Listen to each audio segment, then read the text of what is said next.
Assalamualaikum. Kami dari kumpulan 2 akan membentangkan tajuk intervensi kaunseling terhadap isu kemurungan di kalangan pekerja.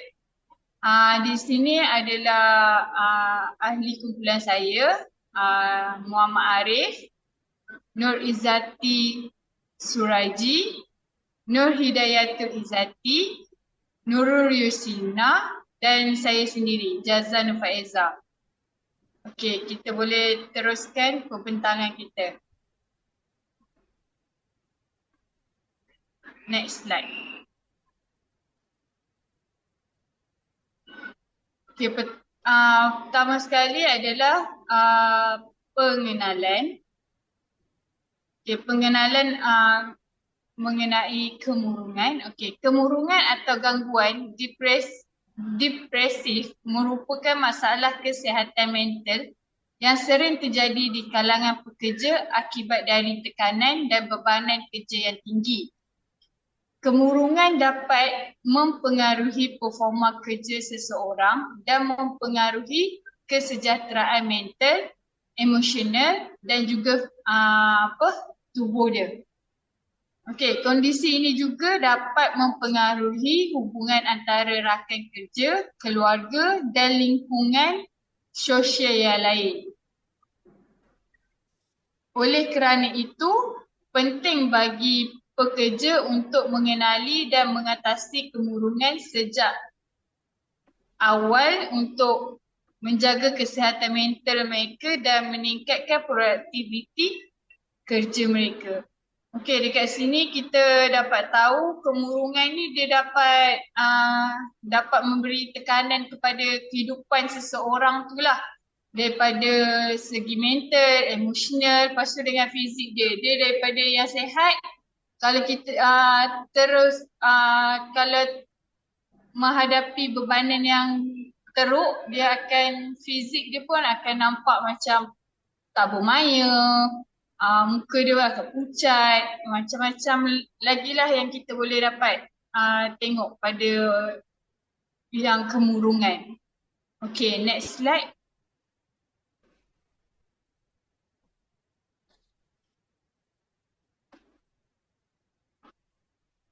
Isu dan permasalahan. Next slide.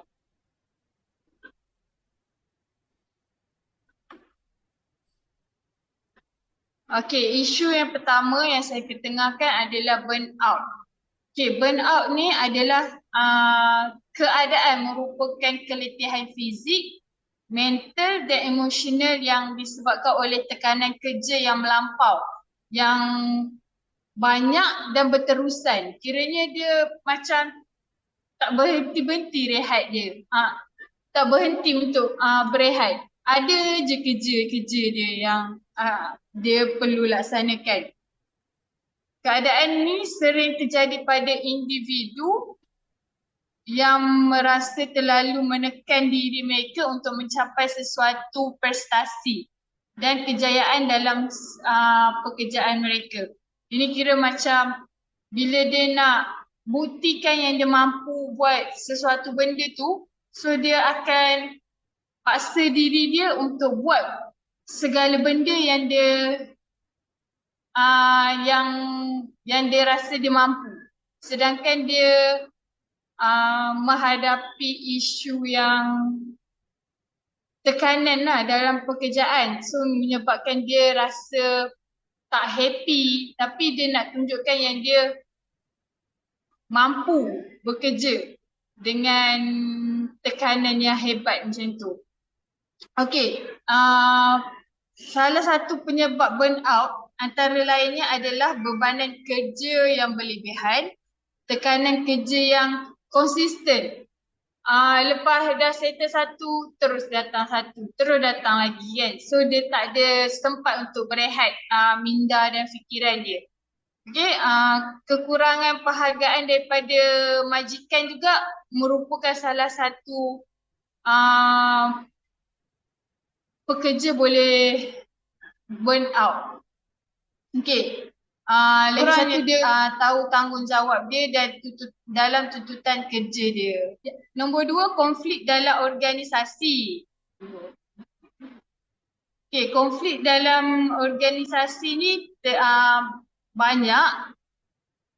Salah satunya konflik antara pekerja disebabkan perbezaan pendapat, gaya kerja dan yang berbeza dan juga kekangan terkait tempat kerja.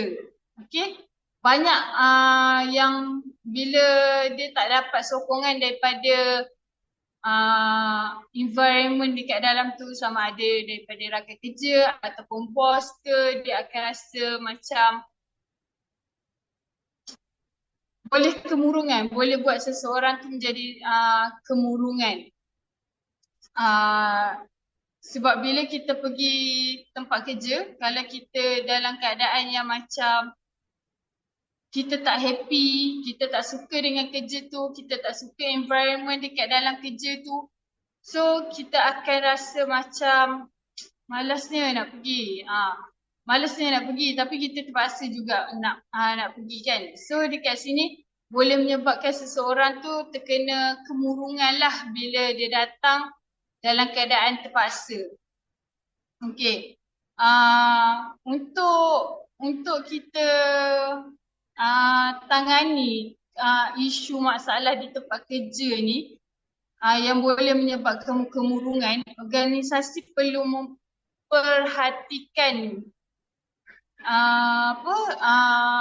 keselamatan pekerja lah, mempromosikan pekerja kiranya macam naikkan pangkat dia ataupun memberi ganjaran ataupun kita sama-sama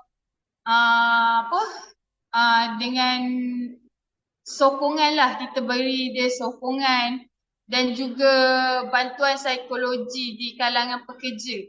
Itu juga membantu pekerja untuk lebih bersemangat. Okey, yang ketiga, kekurangan pekerja dalam organisasi. Okey, macam yang kita tahu, isu ni selalu terjadi. Kekurangan dalam satu-satu organisasi tu, bila pekerja makin kurang, so semua kerja-kerja yang sepatutnya orang lain handle akan terbeban pada kita. Jadi bila terbeban dekat kita, kita akan cuba usaha untuk buat sesuatu benda tu walaupun dalam keadaan yang kita tak suka. Kita akan rasa macam dah lah gaji tak naik. Tapi bebanan kerja semakin menimbul.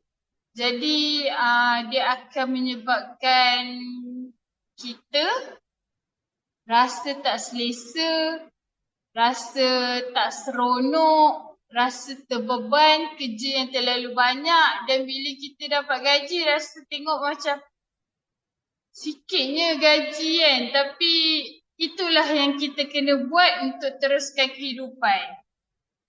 Itu boleh menyebabkan isu kemurungan jugalah, sebab kita kena cover kerja-kerja yang melambat tu. Sepatutnya dekat sini organisasi ataupun sesebuah company tu dia perlu ambil pekerja dengan kadar segera ataupun pekerja yang sepatutnya yang buat kerja-kerja tu tidak membebankan orang lain lah untuk touch up kerja-kerja yang sepatutnya bukan kerja dia. Okay, next slide.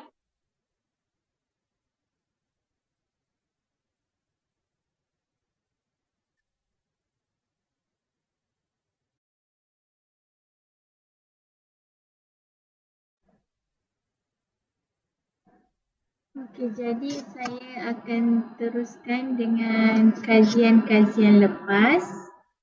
Okay, next.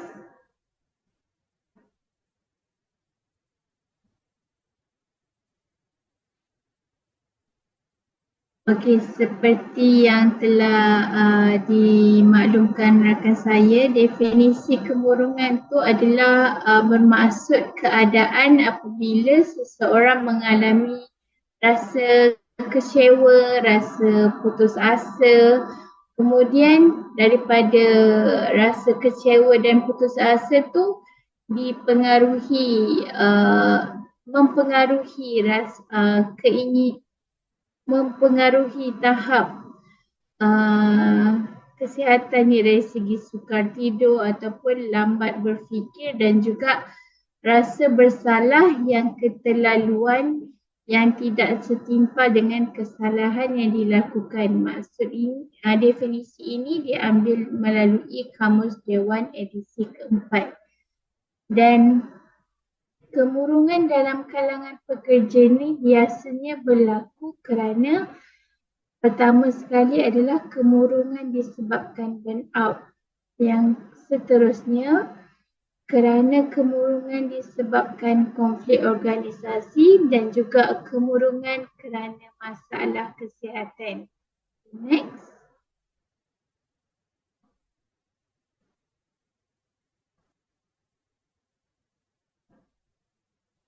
Okay, kita pergi kepada kemurungan yang disebabkan oleh burnout dahulu. Okay, jadi burnout ni sendiri telah dikenal pasti awal lagi iaitu pada tahun 1970-an oleh Leder, Baker and Maslach pada tahun 2014 sebagai krisis kerjaya seseorang profesional yang bekerja dengan orang lain dalam kumpulan yang sama. Jadi dari segi perubatan, burnout ni dia termasuk dalam 11 International Classification of Disease sebagai fenomena pekerjaan. Jadi burnout ni dia bukanlah masalah kesihatan yang seperti penyakit darah tinggi, kencing manis dan sebagainya, tapi ianya adalah salah satu masalah yang lebih kepada psikologi lah. Okey, jadi menurut Maslach dan juga Leder pada tahun 2016, burnout ni berlaku kerana pertama sekali keletihan emosi ataupun keletihan yang keterlaluan. Apabila pekerja diberikan kerja yang terlalu banyak dan juga kerja yang melebihi kapasiti seseorang, kapasiti pekerja itu, jadi ianya akan menghasilkan pekerja yang sentiasa letih, lesu dan seterusnya mengakibatkan emosi pekerja itu terganggu. Yang kedua, perasaan sinis pada awalnya disebut depersonalisasi. Jadi apabila perasaan ini wujud, dia tidak ada rasa semangat untuk melakukan kerja yang seterusnya dan itu menyebabkan pekerja itu berasa burnout. Dan yang terakhir, ketidakcekapan yang dahulunya dikenali dengan pencapaian peribadi. Dan dari sini apabila pekerja itu burnout, pencapaian dari segi peribadi akan berkurang. Dan apabila dari segi pencapaian peribadi itu berkurang, dia akan memberi kesan kepada pencapaian organisasi itu sendiri. Dan ketidakkecekapan inilah yang akan membuatkan apabila peribadi tidak berjaya dari segi dia punya, kita panggil sebagai KPI-nya tidak berjaya dan KPI organisasi juga akan merudum. Jadi seterusnya kajian oleh Rohani dan Fatimah pada tahun 2006 juga menyatakan bahawasanya Tekanan dan burnout ini juga merupakan fenomena yang penting dan seringkali dikaitkan dengan prestasi kerja individu dan tahap kesihatan serta produktiviti seseorang pekerja. Melalui kemurungan ataupun burnout ini, pekerja yang kurangnya motivasi, keletihan dan tidak cekap ini akan mengakibatkan seseorang itu mendapat penyakit. Dari itu tahap kesihatan pekerja itu merudum, seperti mungkin dia akan mendapat penyakit sakit jantung ataupun mengalami masalah depresi, dan dari itu juga pekerja sentiasa akan mengambil cuti ataupun MC untuk merehatkan diri ataupun menunggu keadaan mereka berasa ingin pergi ke kerja. Next.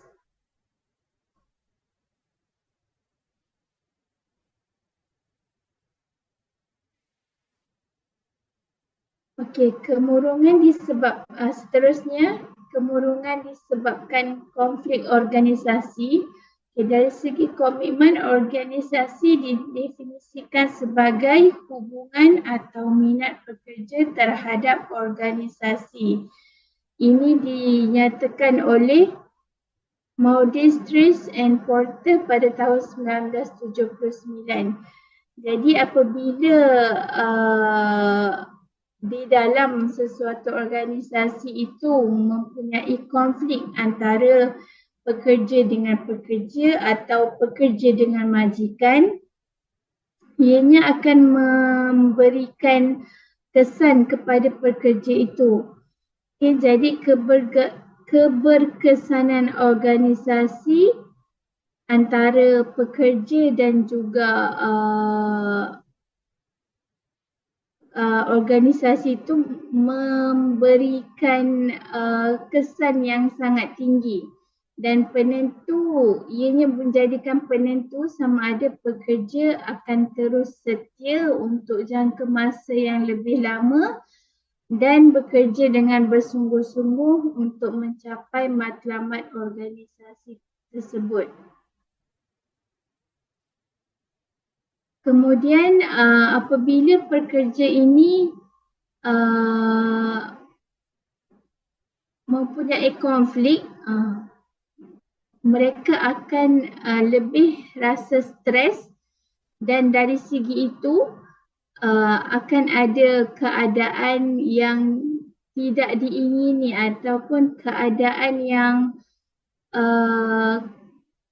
kita panggil masalah lah, yang ada masalah yang akan timbul dan mengakibatkan perubahan persekitaran kerja dari segi tuntutan kerja, kawalan kerja, sokongan sosial dan juga konflik dan peranan pekerja itu sendiri.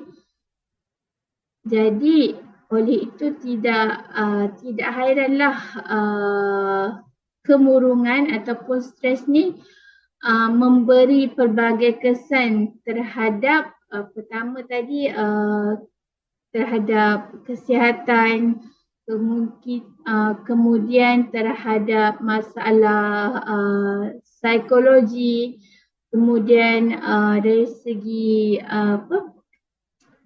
kehabisan tenaga, burnout tu lah. Okay. Next.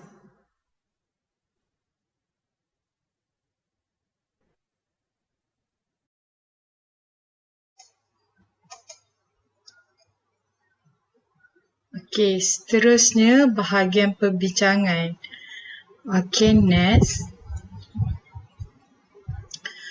Okey, bagi perbincangan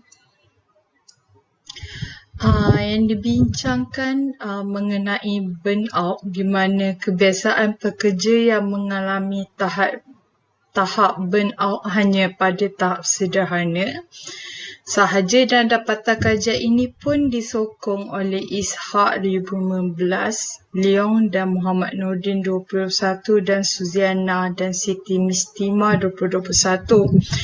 Ini menunjukkan isu burnout ni masih lagi berada di dalam kawalan dan tidak sangat membimbangkan. Tapi walau bagaimanapun, ia masih perlu diambil berat bagi mengelakkan daripada isu ini dia terus berpanjangan dan menjadi barah bagi sesebuah organisasi.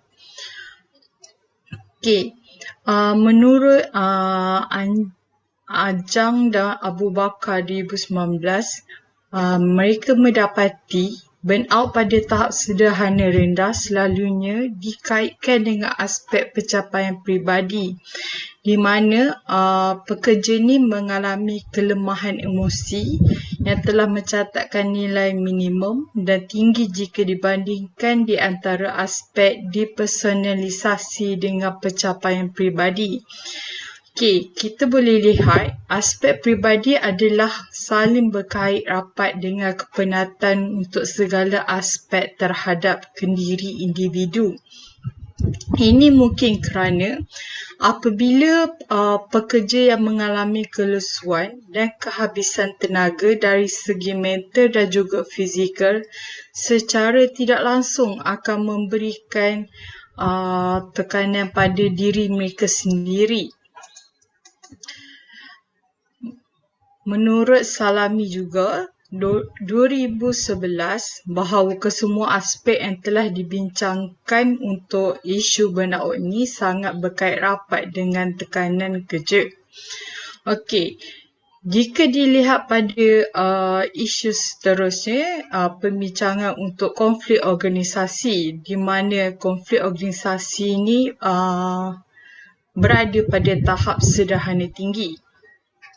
Okey, di mana komitmen terhadap organisasi telah memberikan kesan kepada tingkah laku pekerja dalam memberikan impak positif kepada prestasi pekerjaan.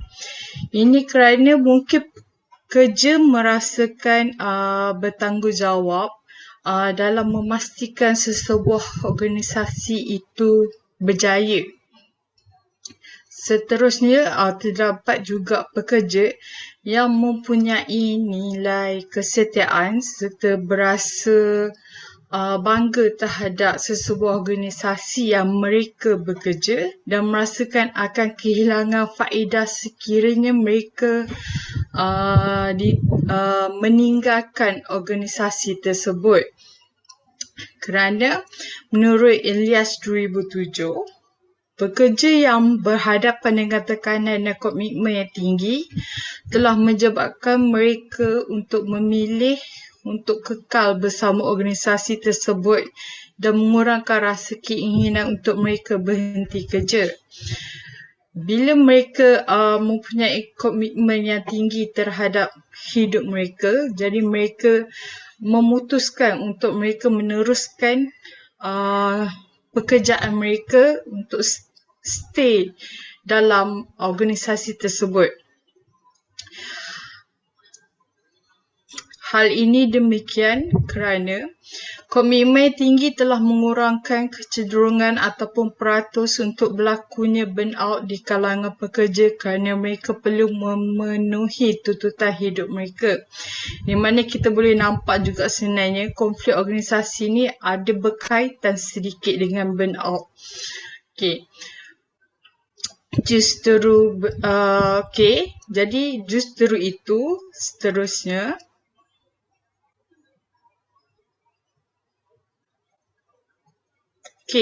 justru itu bagi menangani isu kemurungan di kalangan pekerja, organisasi memperkenalkan satu intervensi yang diberi nama Okey Tak Okey.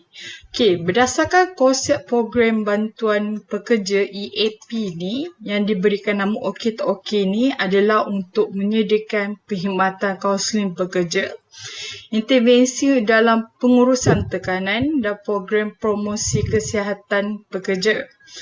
di mana intervensi ini adalah jangka pendek yang diwujudkan sebagai satu program sokongan dalam memberi kaunseling dan juga nasihat untuk membantu pekerja dalam menangani masalah kemurungan yang mungkin yang disebabkan oleh masalah peribadi, kewangan, rakan-rakan kerja dan sebagainya. Jadi, organisasi telah melantik pihak kaunseling luar yang mempunyai kepakaran yang terlatih bagi menjalankan intervensi okey tak okey. Ini sebagai langkah organisasi dalam menangani masalah kemurungan yang dihadapi pekerja mereka. Okey. Program intervensi ini adalah bertujuan bagi menjaga kebajikan serta memastikan prestasi pekerja tidak merundum kerana ia akan menjejaskan juga prestasi bagi sesebuah organisasi. Okey, kita boleh lihat apakah jenis perkhidmatan yang ditawarkan dalam intervensi okey tak okey. Okey. Pertama, kita boleh lihat yang ditawarkan adalah dalam menasihati individu, pasangan dan kumpulan yang tertekan dengan cabaran dan juga tuntutan hidup. Kedua, menawarkan pengurus jurulatih yang bimbang dengan tingkah laku pekerja yang luar biasa atau bergelut dengan pencapaian matlamat peribadi. Ketiga, menyediakan bengkel pendidikan mengenai topik yang berkaitan dengan tenaga kerja. Keempat, menawarkan kursus kesedaran untuk membantu pekerja dalam pengurusan tekanan. Dan yang terakhir adalah untuk mendapatkan nasihat dengan organisasi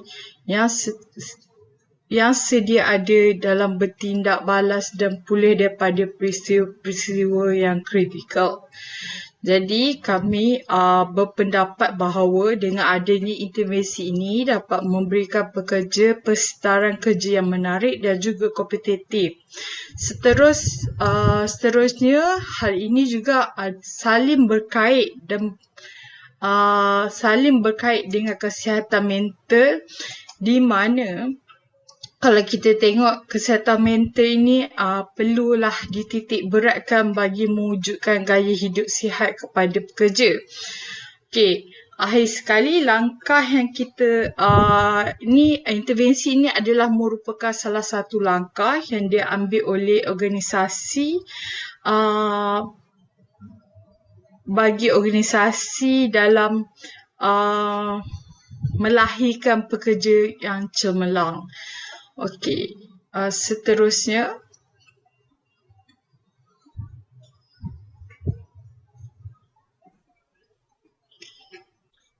Seterusnya kita pergi kepada implikasi terhadap program intervensi yang telah dijalankan. Okey, yang pertama adalah meningkatkan produktiviti, kecekapan dan motivasi pekerja.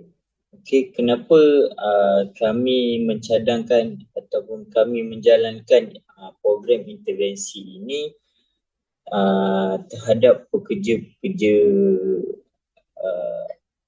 sama ada sektor awam ataupun swasta lah. So, program ini menurut pakar, dianggapkan bahawa tenaga pekerja mempengaruhi tenaga pekerja dipengaruhi oleh masalah sama ada peribadi ataupun masalah-masalah persekitaran pekerja. So, dengan masalah-masalah yang tercetus ini boleh mengakibatkan ataupun boleh memberi impak kepada prestasi kerja-kerja mereka lah. So, tidak heranlah jika tujuan utama program ini diadakan untuk membantu pekerja menyelesaikan masalah peribadi ataupun persekitaran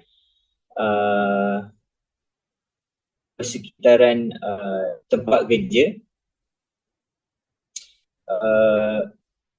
untuk mencegahlah masalah-masalah tersebut daripada menjadi krisis yang lebih berat ataupun krisis yang boleh mempengaruhi keupayaan mereka untuk bekerja secara produktif. Jadi dengan wujudnya program sebegini,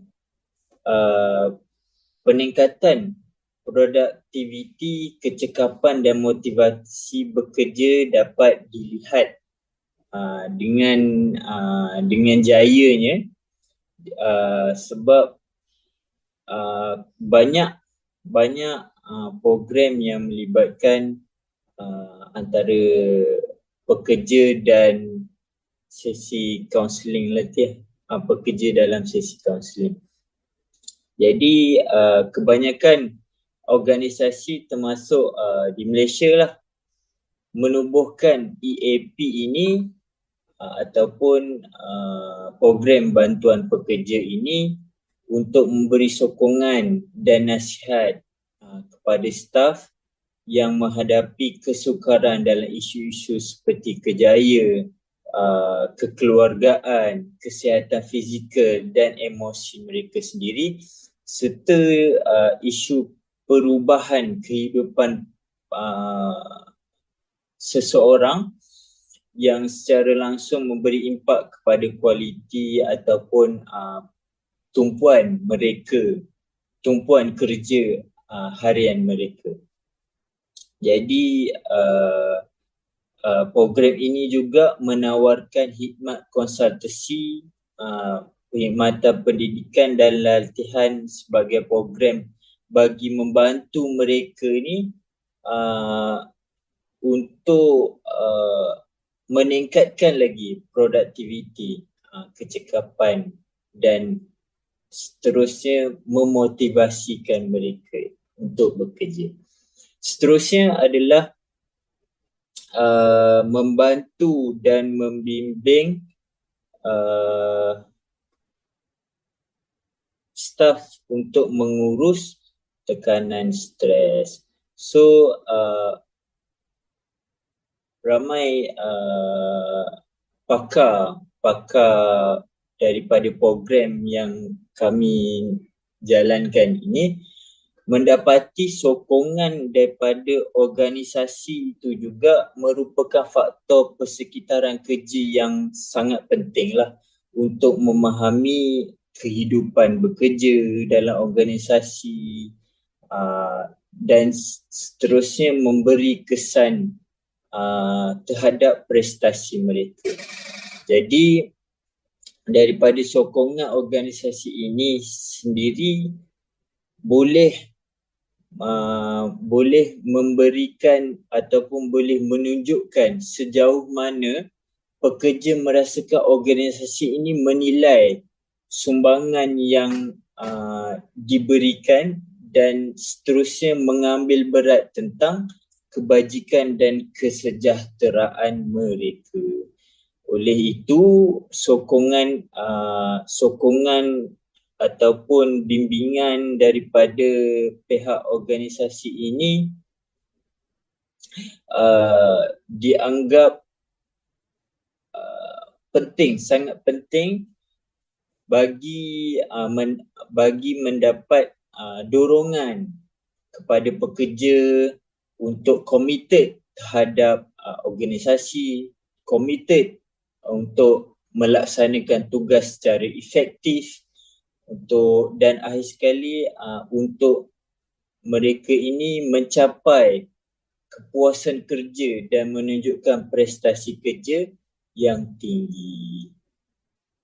Okey, seterusnya sebagai implikasi yang terakhir ialah mengurangkan, dengan adanya program ini sendiri dapat mengurangkan kadar pengambilan jumlah cuti sakit serta mengurangkan kadar ponteng kerja. Okey, dengan program ini sendiri, okey, dengan wujudnya program ini sendiri dapat mengurangkan pengambilan cuti sakit daripada pekerja dan juga mengurangkan kadar ponteng kerja. Okey, di samping itu juga dengan program ini juga dapat mengurangkan kos penjagaan kesihatan disebabkan infrastruktur bangunan ataupun pejabat lebih selamat, okey, dengan keadaan suasana di dalam pejabat lebih ceria dan pekerja akan berasa lebih selamat. Jadi masalah-masalah untuk mereka ambil cuti ataupun ponteng bekerja itu dapat dikurangkan. Seterusnya juga kos penjagaan kesihatan pun dapat dikurangkan. Organisasi juga akan cuba untuk meningkatkan kesejahteraan pekerja. Jadi dengan adanya program ini juga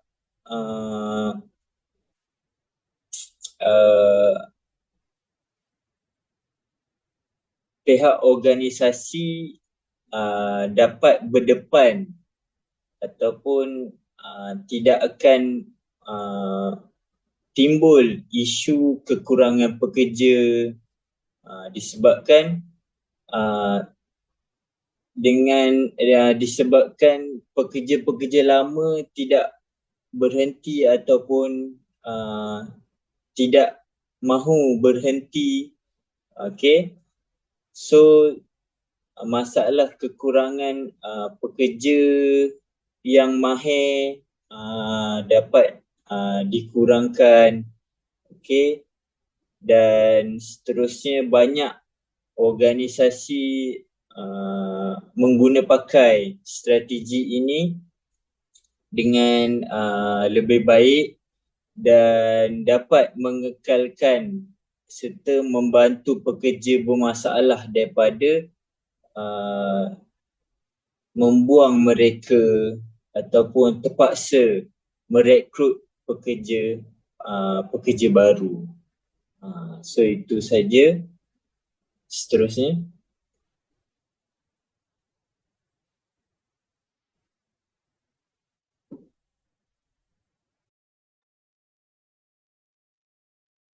Okey, seterusnya adalah kesimpulan. Isu kemurungan ini perlu dipandang serius kerana akan memberi impak yang besar terhadap produktiviti organisasi. Yang kedua, program intervensi kaunseling terhadap isu kemurungan di kalangan pekerja adalah satu kaedah yang sangat baik untuk menangani isu tersebut. Hal ini kerana sekiranya isu kemurungan ini tidak ditangani, ia akan memberi kesan kepada kesihatan mental seseorang. Mengikut kajian yang telah dijalankan oleh Pertubuhan Kesihatan Dunia WHO, statistik mengenai penyakit mental dan ianya berpunca daripada masalah kemurungan yang berlaku di tempat kerja seperti contoh beban kerja yang melampau, konflik individu dan organisasi tersebut. Yang ketiga, program intervensi ini juga adalah satu inisiatif sesebuah organisasi supaya lebih peka dan mengambil tindakan sewajarnya terhadap pekerja bagi mengelakkan isu ini berterusan. Sekiranya majikan sambil lewa terhadap isu ini, bilangan pekerja yang ponteng kerja akan terus meningkat dari hari ke hari dan akan menyebabkan reputasi sesebuah organisasi itu terjejas. Contohnya, ada dinyatakan di dalam perbincangan berkaitan menyediakan bengkel pendidikan tentang topik tenaga kerja dan menawarkan kursus kesedaran berkaitan pengurusan tekanan. Itu sahaja perbentangan dari kumpulan 2. Sekian, terima kasih.